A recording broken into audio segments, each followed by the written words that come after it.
Our brothers, the Taliban, we won't comment on them from a political point of view because that's not the nature of our talk today. But let us comment on them for an accomplishment that they and only they were able to do in the modern world. In the modern world, between America, Great Britain, China, Russia, Germany, France, Japan, Italy, between the major countries in the world, the drug trafficking is a business and an industry of over $78 billion a year. $78 billion a year. Can you imagine what kind of industry it is? And can you imagine the tragedy, the disparagement, the disease that drugs have brought in the modern world as a result of this industry? Yet, all of these sophisticated countries have found no solution for the drug problem. In fact, they have chosen to benefit, profit, and regulate the drug traffic because they are unable to stop it. Yet, consider this. The Taliban in Afghanistan became an official government after the defeat of the Russians. And at that time, Afghanistan was the major theater, corridor in the world for drugs. 61% of all of the heroin of the world was produced between Afghanistan and China. And the Russian gangsters, criminals, were the ones that controlled this industry. Part of the war of Afghanistan had to do with drugs. Not oil, not gas, but drugs. When the government of Russia was defeated and pushed out of Afghanistan, Afghanistan became immersed in civil war. We know that, isn't it? Civil war. That civil war had two sides. The atheists, the socialists, the communists among the Afghanis, and the Muslims who wanted to follow the Quran and the Sunnah. The North, the Northern Alliance, who themselves were related to the Russian gangsters, who were mostly Muslims who had adopted socialism, atheism, who themselves were criminals. They wanted to continue the enterprise of drugs after the Russians moved out.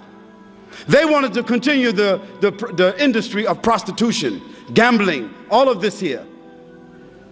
And the Muslims said, no, we won't continue that. We want to establish Islam. And they began to have wars between them. One of the groups that were insisting upon the Quran and the Sunnah were called the students. In the Arabic language, the students is Talib or Taliban. And on one occasion, those atheists, socialists, communist Afghanis, those criminal Afghanis, they entered some villages and they raped the women. And some of those women escaped. And they ran to seek protection with those students. And those students, they sought to get a fatwa from their shuyukh. What should we do about these Muslims who did this act? Those scholars said they should be punished. They are criminals, and the hukum is to find them and kill them as criminals. Those students then took their weapons and gathered themselves together as a group and called themselves the Taliban, and they began to seek the honor of those women who were raped. And they went from village to village, town to town, until in a 2-year period of time, they conquered all of Afghanistan. 2 years. They conquered all of Afghanistan except only 19%. 80% of Afghanistan they conquered in 2 years. Who were they? They did not have sophistication. They were walking, riding donkeys and horses, fighting on foot, fighting for the honor of their women, for the honor of their country, for the honor of Islam. And in 2 years' time, they subdued the entire country. Of course, they were not sophisticated in their knowledge. They did not have universities. They did not have institutions. Even in most of Afghanistan, there was not a standing hospital. But they established what they called the Islamic Emirate of Afghanistan. The only standing Islamic Emirate in the world at that time. Yes, they were ragtag. They were not sophisticated. But they had honor and love for Allah subhanahu wa ta'ala inside their hearts. And we don't know, as Muslims, we don't know any connection with the Taliban to September the 11th. So let's be clear about that. We don't know, we don't have any evidence or any proof that they had any connection to that, except that they would not give up their brother, Osama bin Laden. We don't make any comments about what happened because we don't know.